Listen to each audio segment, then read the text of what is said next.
The tragedy at Sandy Hook Elementary has consumed and confused the world. President Barack Obama spoke on Sunday at a memorial in Newtown, Connecticut. This is our first task, caring for our children. It's our first job. If we don't get that right, we don't get anything right. That's how, as a society, we will be judged. And by that measure, can we truly say, as a nation, that we're meeting our obligations? Can we honestly say that we're doing enough to keep our children, all of them, safe from harm? Can we claim as a nation that we're all together there, letting them know that they're loved and teaching them to love in return? Can we say that we're truly doing enough to give all the children of this country the chance they deserve to live out their lives in happiness and with purpose? I've been reflecting on this the last few days, and if we're honest with ourselves, the answer is no. We're not doing enough, and we will have to change.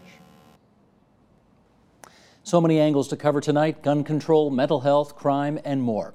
Joining us now with their views, here in studio, Quam McKenzie, Senior Scientist at the Health Services and Health Equity Research Section at CAMH, that's the Center for Addiction and Mental Health, and Anita Zaghetti, mental health law lawyer with the Toronto firm Hiltz Zaghetti. And it's good of both of you to come in tonight to have this very important discussion about what is going on south of the border. And Anita, let me start with you. The change that Barack Obama just referred to in his speech, based on what you've seen over the last few days, does it seem to you as if America is finally ready for this change to happen? You know, Steve, if this horrific tragedy doesn't result in our friends south of the border getting a grip on the gun situation, if this tragedy, 20 dead children, doesn't bring the Republicans around on the issue of shutting down ready access to guns, I'm not sure what could. It's not just Republicans, of course. There's a lot of Democrats who get 100% ratings from the NRA as well. No, that's fair. I think this has got to be a turning point, a watershed point for the Americans. I can't imagine. I think we all are in a state of shock over it. I can't imagine anything more horrific. So this has got to be it. And I do see some movement. Quam, what do you see? I think it's impossible not for your heart not to go out to the parents and the communities who are involved and who are grieving. But I also think it's important after that to be thinking about what are the real causes of the problem, so that you can really think about doing something about it. We talk about gun control, and we talk about the Americans getting a handle on the huge number of guns that there are in America. 300 million. 300 million. And there are a lot of guns in Canada per head of population, and there are a lot of guns in Switzerland per head of population. I have no doubt that gun control is important in decreasing the amount of gun homicides, but I think you've got to look further and look at the social causes of a fractured society that lead to people thinking that it's okay, that this is a solution to the rage and to the inequalities and to the thwarted aspirations that they have. We expect to do all of that tonight. Let me also remind our audience watching us on television that we invite you to be part of this conversation on how we make sense of what happened in Connecticut. Online editor Daniel Kitts is hosting a live chat right now. That's on our homepage. Go to theagenda.tvo.org. Daniel is joined by a special guest, Aradhna Bela Sood, medical director of the Virginia Treatment Center for Children at Virginia Commonwealth University.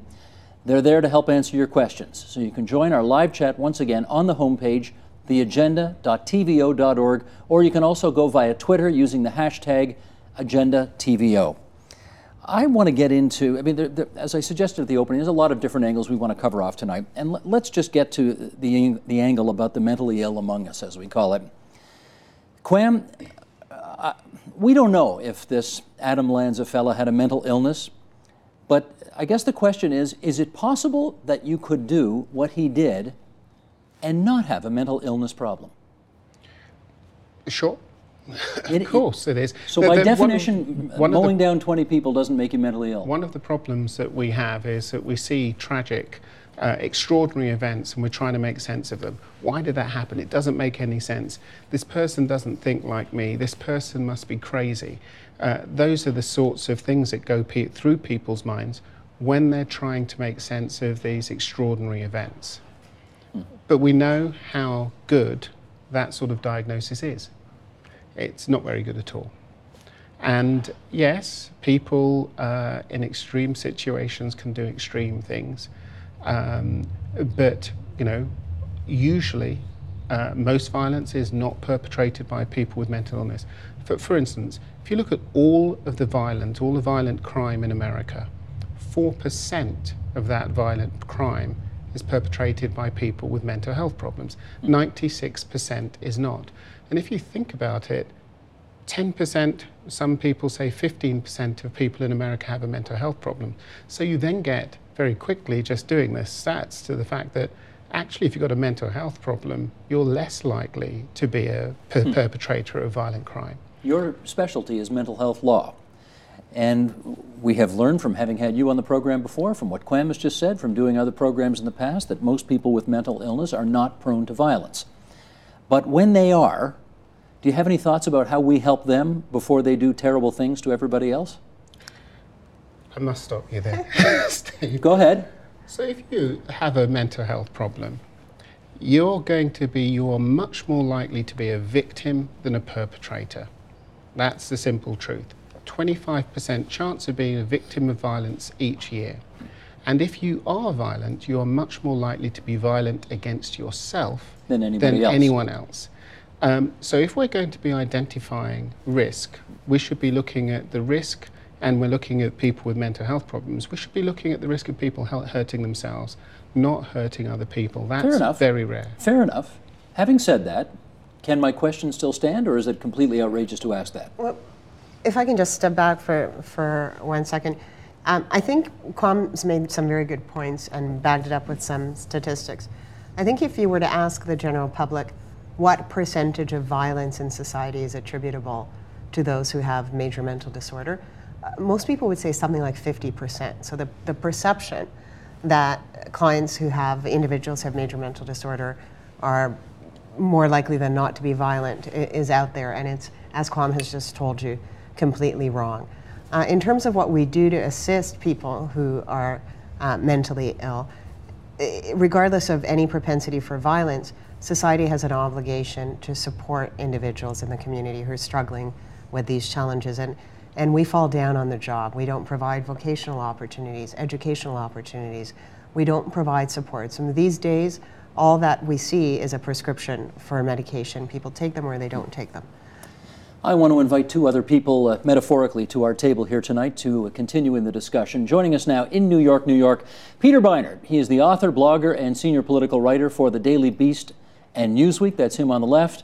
And Andrew Solomon, lecturer in psychiatry at Cornell University and author of Far From the Tree. And we're happy to have both of you gentlemen back on our program. We've enjoyed your contributions in the past. Peter and Andrew, good to see you both again. I wonder if we can start with this. Peter, to you first.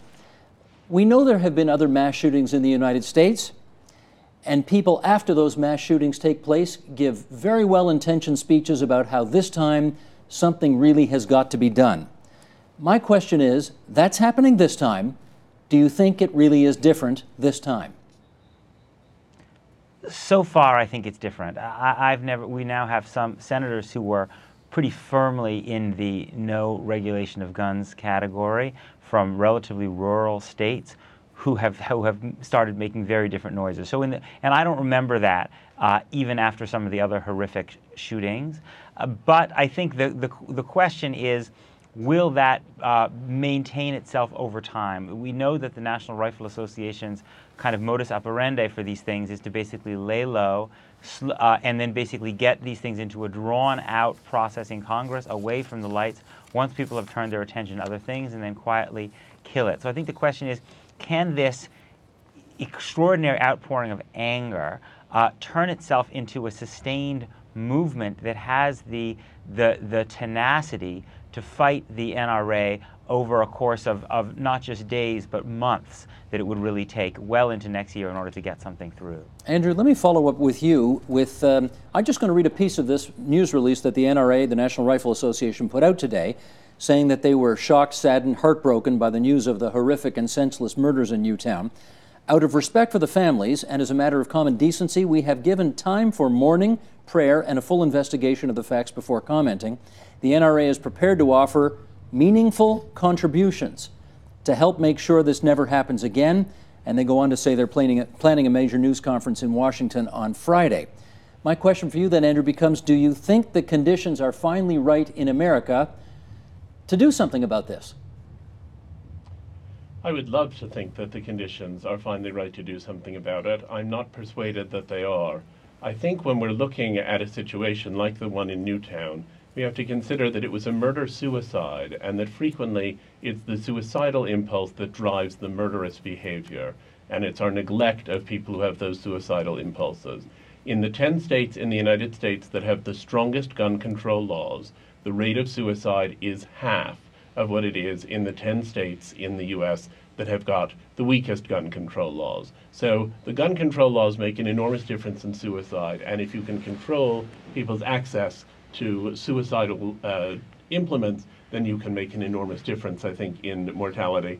And I think that the suicide then extends out to the murder. But I've seen over and over again that there's a terrible crisis, that everyone says we have to do something, and then a few months later there's some other loophole that's been discovered, and people are still able to buy military-style assault weapons at gun shows and use them however it is that they want. Well, let me follow up with Peter on that. The Second Amendment, which everybody quotes at a time like this, the right to bear arms, has been around since 1791. But do you think that this is what the framers had in mind, the kind of mass access to weapons that people have in the United States today? I'm not sure, frankly, it even really matters that much what the framers had in mind. I mean, I think we can look at the text itself and try to interpret it in light of current events and realities. I think that the fundamental issue is that, and I think non-Americans have enormous difficulty understanding it, and frankly, I think a lot of Americans have a lot of difficulty understanding it. But there is, in America, enormous fear of the federal government. It is very deep in the marrow of especially certain parts of American political culture. And the idea that you should be able to have a gun, or conversely, the fear that if the federal government could take away your right to have a gun, that would be the path to tyranny, as crazy as it may sound to many people in Canada and other parts of the world, and frankly, as crazy as it sounds to some Americans, it's deeply rooted in the marrow of American political culture. And that's ultimately, at the end of the day, I think, what you're struggling with here. And Andrew, I've got to tell you, up here in Canada, this worship that we see among some aspects of the American society for Second Amendment rights borders on completely incomprehensible. Can you perhaps follow up on Peter's answer and help us understand what it is that we don't get up here about why the Second Amendment is so profoundly held by so many Americans? Well, I think that there is a sense that people want a lot of independent and autonomous freedom. There's an objection to government regulation at every level of everything, and an attempt constantly to assert a sort of libertarian right for everyone to be themselves and do what they themselves want to do.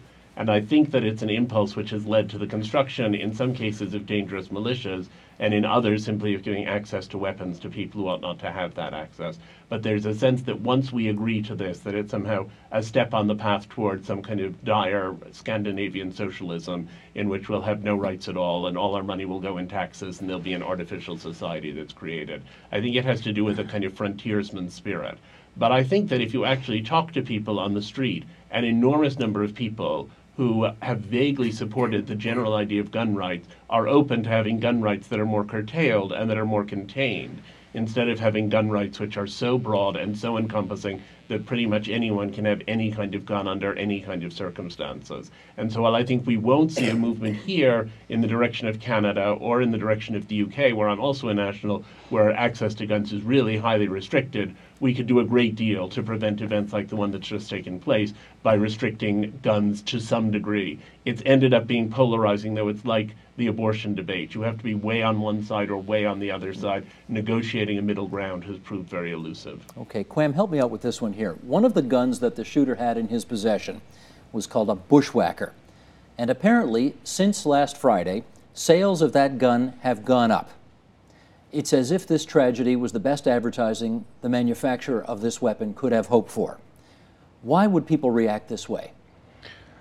Well, I can honestly say I do not really know why people would act that way, but I would probably link the changes in the rate of buying of the bushwhacker to exactly Bushmaster, I should sorry, say. Bushmaster, to what you said, which was that it has been, though in tragic circumstances, been demonstrated to be a very effective killing machine. That's chilling. But that's why people buy guns. And so, you know, the people are buying guns as they've said online, because people are scared, because people are worried, because, you know, the rate of gun ownership went up when Obama came in, and people think it's an Obama effect. Well, no, it's a recession effect. People want to hold on to their own. They're worried about other people, and that looks like an effective tool. Now, just following up what they're saying from New York. At one time in my deep and distant past, I actually sat and read the American Constitution. And rarely have I read such a paranoid document. And it was written at a time when people were coming out of colonial rule, and they didn't want the tyranny of the British, and they didn't want to reform the tyranny of the British in America. And so they have these checks and balances. And they have the right to an armed militia, not the right to bear arms, the right to an armed militia, which some theorists say was actually supposed to be an armed militia in your local community centre, not that you had a whole bunch of guns in your home. But it's actually deeply ingrained in the checks and the balances of American society that big government bad.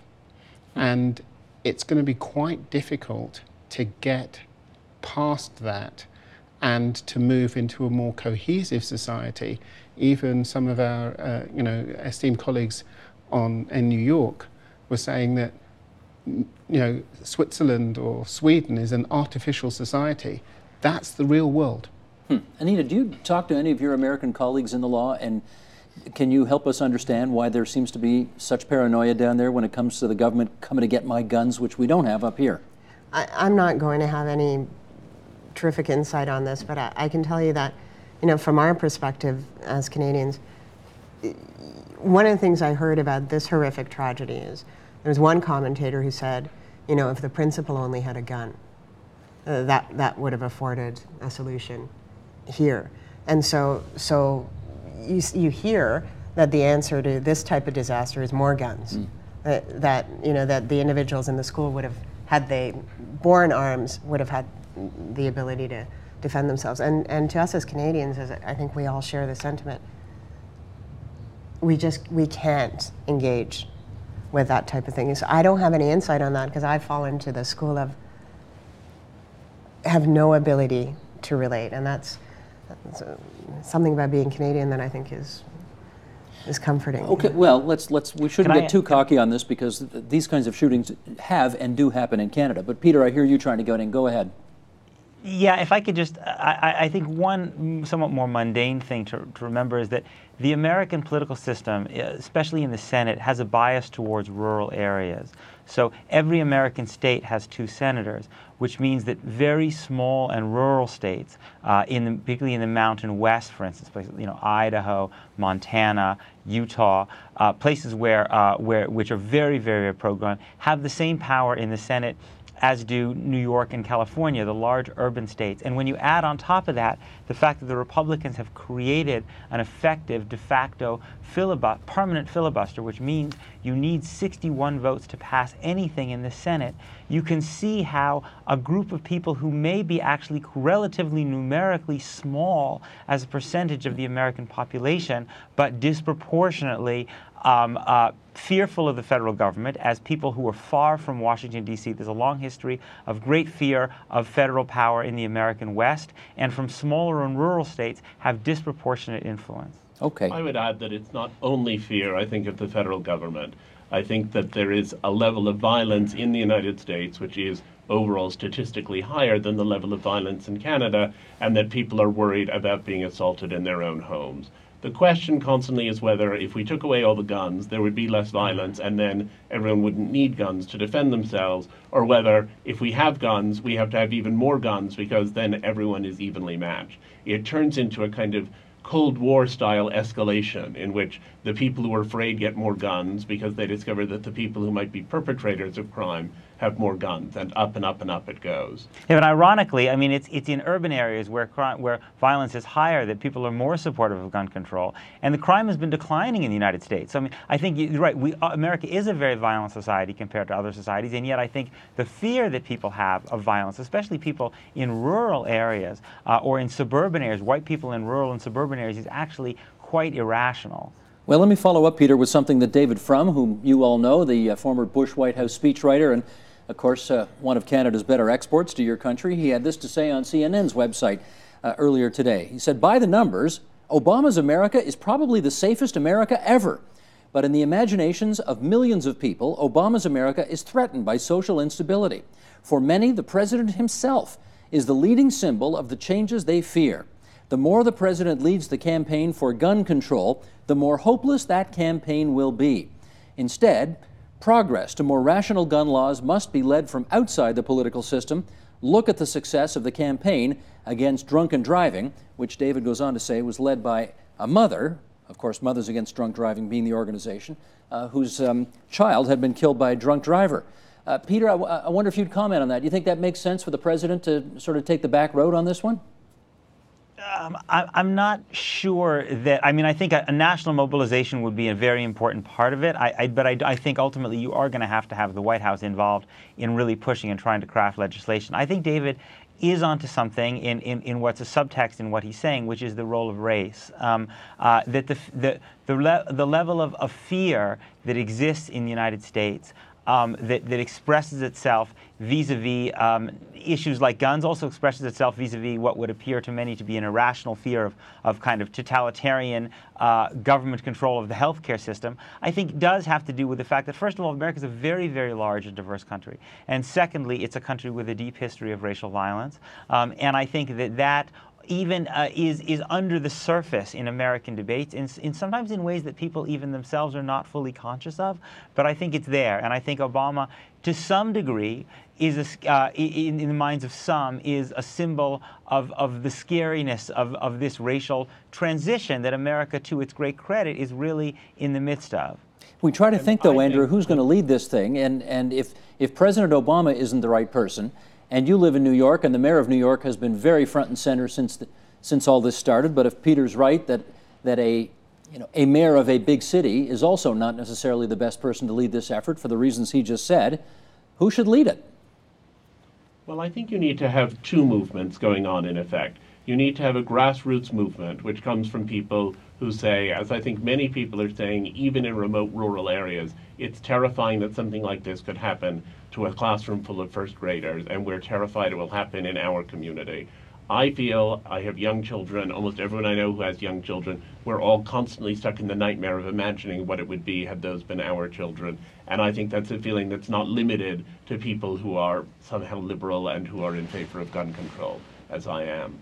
I think you need to have that mass movement, but I think having a mass movement like that is not effective unless you have legislation to go with it, because the fact that many, many, many parents all over the United States are horrified that something like this could happen and want to see something done won't actually cause anything to change unless the laws change. So you really need the two-pronged approach. And what we've had for a long time is a group of people who are very pro having guns unregulated, who are very, very noisy, and who manage to make themselves heard very loudly. And a small number of people who really want to see gun control and make themselves heard not quite as loudly, and an awful lot of people who don't have a very strong opinion about it. The potential of this event is to polarize opinion and possibly to get more people seeing why stronger gun control laws really do make sense at a whole variety of levels and for a whole variety of reasons.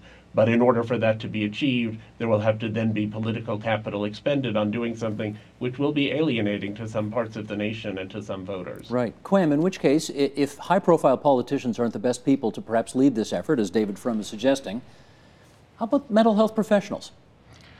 I would have difficulty with that. I'm not sure how popular mental health professionals actually are, or whether they could lead this sort of movement.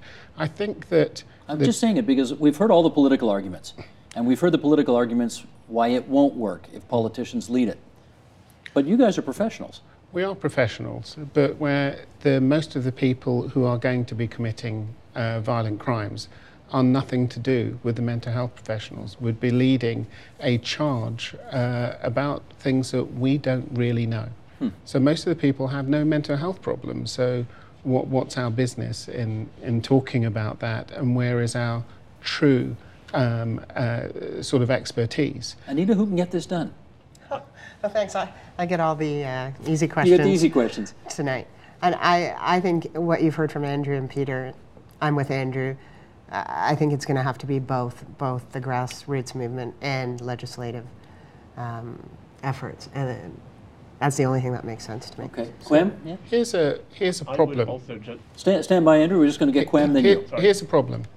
So people are worried that they need their guns to protect themselves, and then when these sorts of things happen, government steps outside. So the leadership steps aside. Are people then going to say they want more guns because they're more protected? Are they going to be less fearful? I don't think so. So there has to be a strong lead. It is possible that a grassroots movement could take on and beat the National Rifle Association, but somehow I don't see it. I don't see there being a grassroots movement with a huge amount of money, because you have to be able to do the publicity in order to build your movement across the whole of 300 million people. And the NRA is too powerful. And the NRA is very powerful. So I totally agree that a grassroots movement is needed, but someone has to lead it, and someone with deep pockets has to lead it, who is going to be there for a long time, because this is not an overnight thing. Got to find the Sheldon Adelson of the anti-gun movement, I guess, something like that. Andrew, you wanted to say. I just wanted to say that while I think it's very important to make the point that's been made several times now, that people with mental illnesses are not statistically more likely to commit these acts. And while it's not a question of if we could cure all of the mental illness, the acts would then all go away, there are many people who are suffering from psychotic illnesses who may have command hallucinations that cause their patterns of violence to be more unpredictable and more peculiar than some of the more routine violence that people employ in the course of achieving their own objectives, ordinary objectives. And I think that we have to look at the idea that even if we say the people who are doing these things do not necessarily have a mental illness, that we have to look at people's mental health.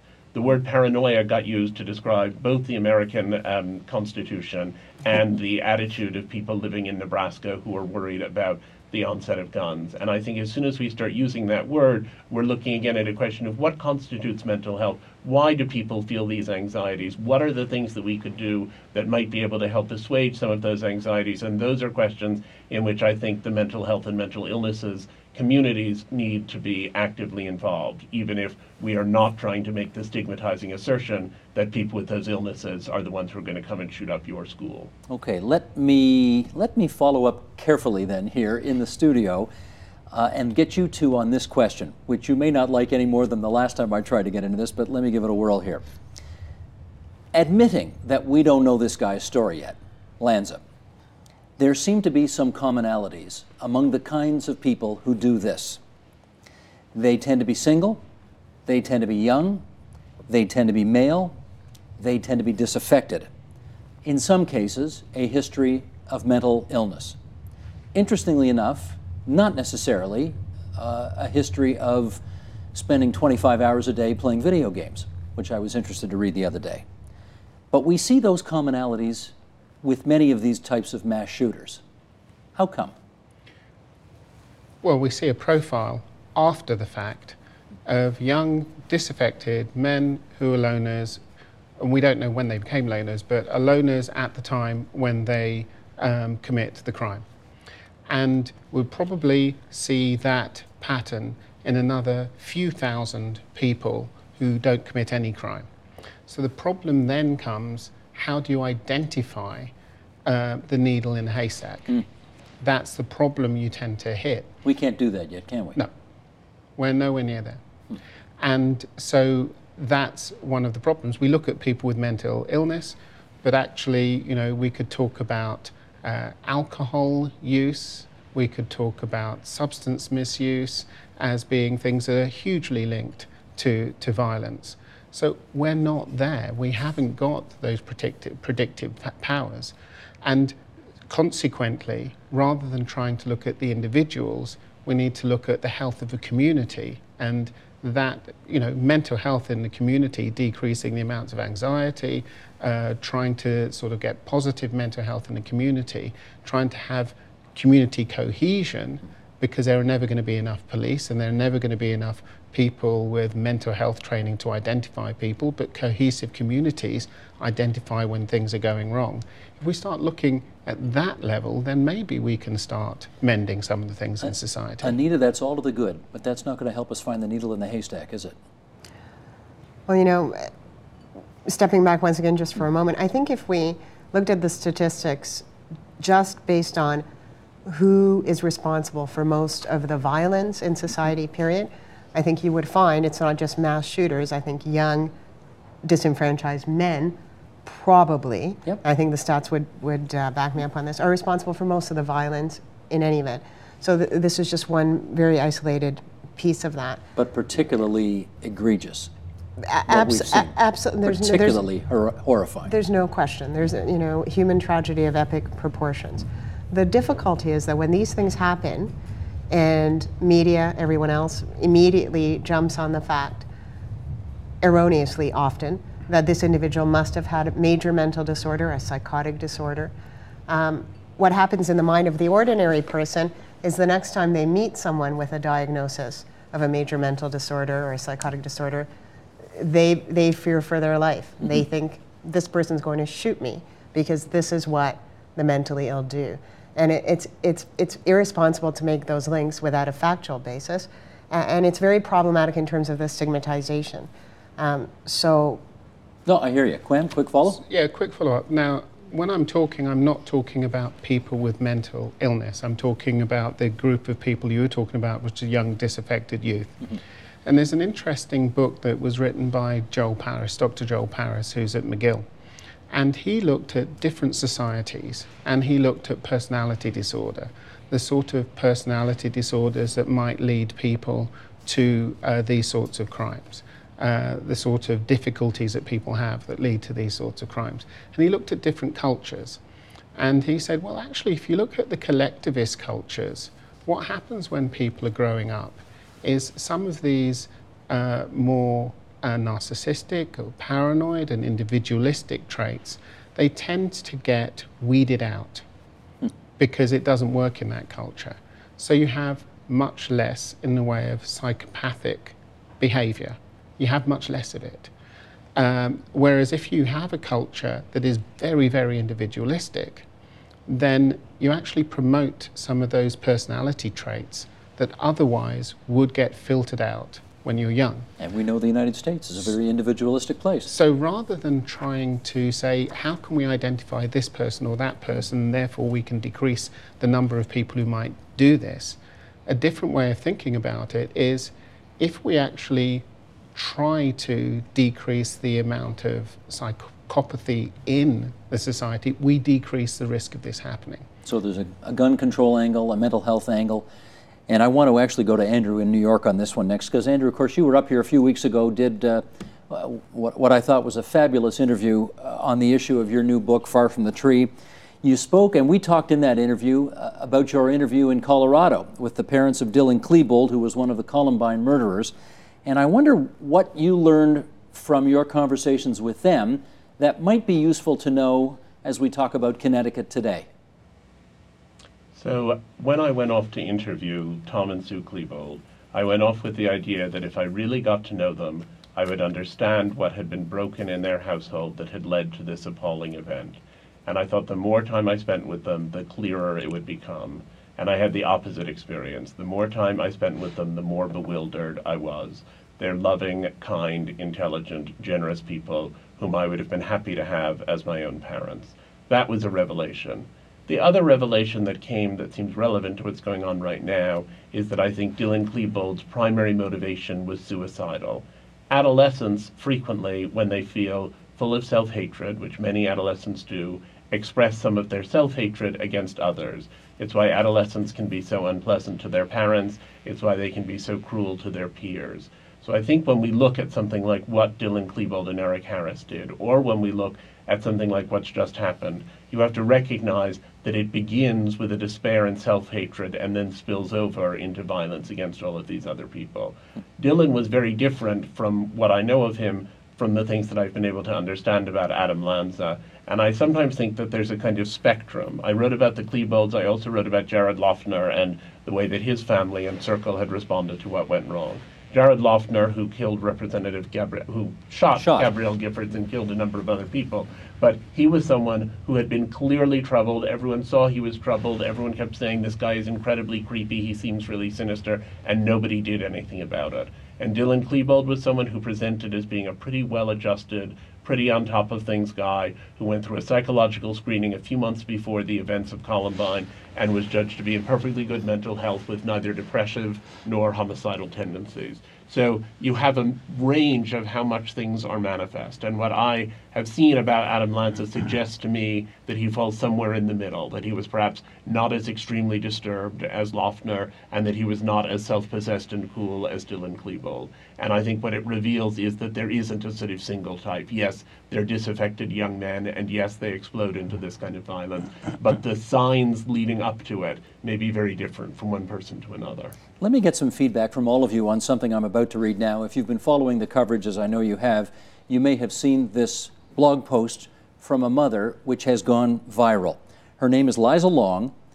She wrote it just the other day, and she's titled it, I Am Adam Lanza's Mother. And here it goes. I live with a son, she writes, who is mentally ill. I love my son, but he terrifies me. A few weeks ago, Michael pulled a knife and threatened to kill me, and then himself after I asked him to return his overdue library books. His 7- and 9-year-old siblings knew the safety plan. They ran to the car and locked the doors before I even asked them to. I managed to get the knife from Michael, then methodically collected all the sharp objects in the house into a single Tupperware container that now travels with me. Through it all, he continued to scream insults at me and threaten to kill or hurt me. I am sharing this story because I am Adam Lanza's mother. I am Dylan Klebold's and Eric Harris's mother. I am James Holmes's mother. I am Jared Loughner's mother. I am Seung-Hui Cho's mother. And these boys and their mothers need help. In the wake of another horrific national tragedy, it is easy to talk about guns, but it's time to talk about mental illness. Let's go around on this. Okay, you go first this time. What's your reaction? So, if I understand things correctly, this was not Adam Lanza's situation. So that's the first thing. The mother who's writing the blog is obviously experiencing an extremely difficult situation, but it's her situation. And I think, as Andrea's point is, not necessarily any of these other boys' situations. I think there is that spectrum. And we don't know where Adam Lanza really landed on that spectrum. We don't have enough information. So to link mental illness to this horrific, unspeakable tragedy at this stage of the game, with great respect, I would say is irresponsible. All the sympathy in the world for the writer of the blog. And that family needs support and help, and immediately. But I don't think we can. We're not in a position to say that these are comparable, identical, similar, or even related situations. Peter Beinart, you got a reaction to this?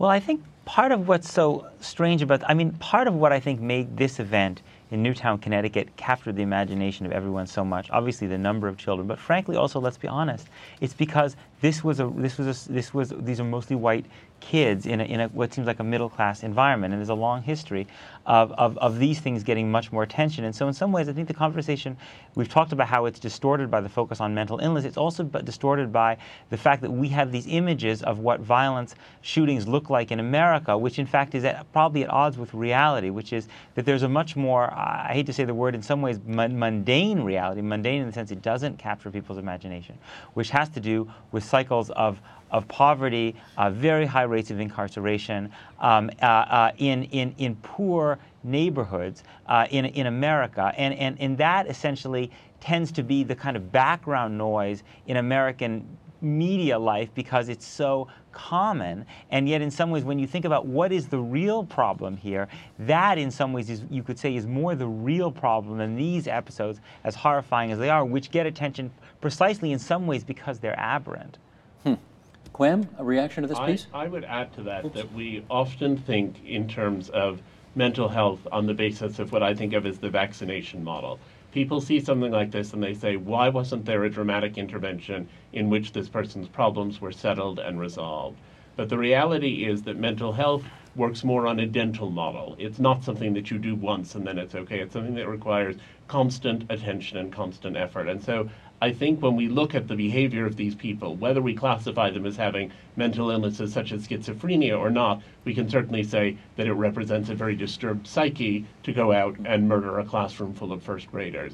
People who are headed in those directions should be getting better screening. And one of the issues in the United States, there's no screening in the schools, or very little screening in the schools. The schools have very limited support services for children who appear to be disturbed or who are identified as disturbed. And in terms of getting those services, for someone like the writer of that blog post, she may be entitled to a lot of services. They're really very hard to nail down and obtain. If you have a child who is disturbed and you want in the United States to get proper treatment, varies from county to county, district to district, state to state, but nonetheless, by and large, you have to be able to do the research, find out what services you may be entitled to, argue with an insurance company about whether they're going to cover the treatment that's required, and so on. The lack of access to care for people like that woman is incredibly scary because her son may grow up and do terrible things. And people say, oh, but to try to provide care for all of those children would be so expensive. It's more expensive when those people commit the crimes. It's more psychically expensive, and when they have to spend their lives in prison, it's more financially expensive too. Can I add something here? Sure, Peter. I think one factor that maybe not being thought about a lot here, and again, maybe this is subject to debate, but in understanding why it is hard to have these kind of interventions and to have the kind of social support. I think everything that Andrew's saying about government services is absolutely right. I think the fact that Americans work so darn hard, that what we've seen since the 1970s is this huge increase in the number of hours that both spouses are working, especially that women are working. And of course, it's good that women have the right to work as hard as they want, but basically part of the economics of what's happened in middle-class America, I think, is that both parents are working significantly harder, especially women, significantly harder than in generations past, which puts an enormous strain on families. It just means that kids are alone, unsupervised, without as much interaction with the parents and the family as I think they might have been in the past. And I think that's part of what can allow perhaps kids to go spiraling off in a way that's not picked up earlier and not intervened with as aggressive a way. Okay, Quam, I was going to ask you, Liza Long's piece clearly is a cry for help. Yeah. But did she make a mistake entitling this, I Am Adam Lanza's Mother? Well, I think so. I think that sounds like she's in distress, and it sounds like she needs help. And she would be not alone. Most people who are parents of people with mental health problems when they're young don't get the help they need, and they don't get timely help, and that's a problem. The likelihood that goes on to be somebody who's homicidal, who kills 20 school children is very unlikely, but it is a potential that you know, somebody who is very distressed, whether or not they have a mental health problem, you know, could explode. It's very unlikely. But we should be doing more because the only way we can really help everybody and help decrease the rate of these sorts of problems is to put more into the children and put more into families because we have to have stronger communities if we are going to be able to support kids in the way they need, and we don't do that enough. With less than 10 minutes to go here, I want to put one more issue on the table for us to discuss, and that is the media's role in all of what we've seen over the past few days. And Peter, let me start with you on this because I know you watch these kinds of things carefully. How do media, under these circumstances, balance respect for a grieving community and the need for a community to have its privacy when it needs it and wants it, balance that with the clear public interest in this story and all of the concomitant issues that are arising with it? How do you do that? Well, it's very difficult. I think journalists, as human beings, most of them tend to want to be sensitive and frankly often uncomfortable in pushing themselves into situations where they're in the middle of something that where they know that it's intrusive, and yet there is a vast, enormous, there's been kind of insatiable desire to know about all of the details of the lives of the people who've been suffering here. And so I think some journalists and some media organizations do this more gracefully than others, but ultimately it is the consumers who want to know these things about the families and to want to, you know, almost on a kind of reality TV show way, see this kind of unvarnished, unfiltered, raw trauma and grief that that produces the demand for this kind of journalism. Andrew, you've been in Newtown giving interviews. How does it feel there to you? I've been up in Newtown, and I was very struck when I was there in the first place. You drive into the town and you can feel, it's as though the air is full of gelatin or something. You can feel the sadness and the weight of it when you get there. That sounds melodramatic, but it's true. But I think that the question really is how we best serve the people who have had these terrible experiences and how we best attempt to prevent them from occurring again. Many of the people who have had these experiences actually require the attention of the nation. They want to feel that what happened to them is not being trivialized, it is not being dismissed, it is not insignificant, and there is a kind of longing for a public reckoning, and there is therefore a sense that when the news media show up, that is somehow giving them the platform to say to the world, what happened to us was so horrific you can't even imagine it. It reminds me in some ways of the Victorian habit of wearing mourning. These people are recognized as mourners, they're recognized that way by a huge number of people. It can be very supportive. At the same time, they're going through an experience which is intensely personal, and there are people who are there, somehow they feel, and sometimes it's accurate to say so, who are there to capitalize on their grief. And so how do you balance those two things? I think they're very difficult to balance. I was struck when I was there by the kind of strange experience of being called up to talk. I was on a chair. I was sitting opposite Newtown High School in one case, opposite the Methodist Church in another case. There I was. Newtown was in the background. It was supposed to make what I was saying seem more real, more intimate, more informed. And I thought, it's no different really from sitting in a studio. We're just here. And then I would go into the trailers that the networks had, which were full of Dunkin' Donuts and things that people had brought in and people trying to get through with black humor. And then I went actually to a diner that was in the middle of Newtown. And I walked in and it was a very simple diner, very pleasant, very clean, seemed like a nice place. And you could see there were the town people sitting in one half and there were the intruders who were sitting in the other half. Everyone was very polite. I don't think any of the intruders were there to be mean or exploitative in any way. There was no sense of tension between them, but there was an enormous sense of segregation. And I thought the way in which these news stories are processed is supposed to convey intimacy. The only people who can convey intimacy are the ones who are probably at the moment far too traumatized for it to be appropriate for them to do so. Right.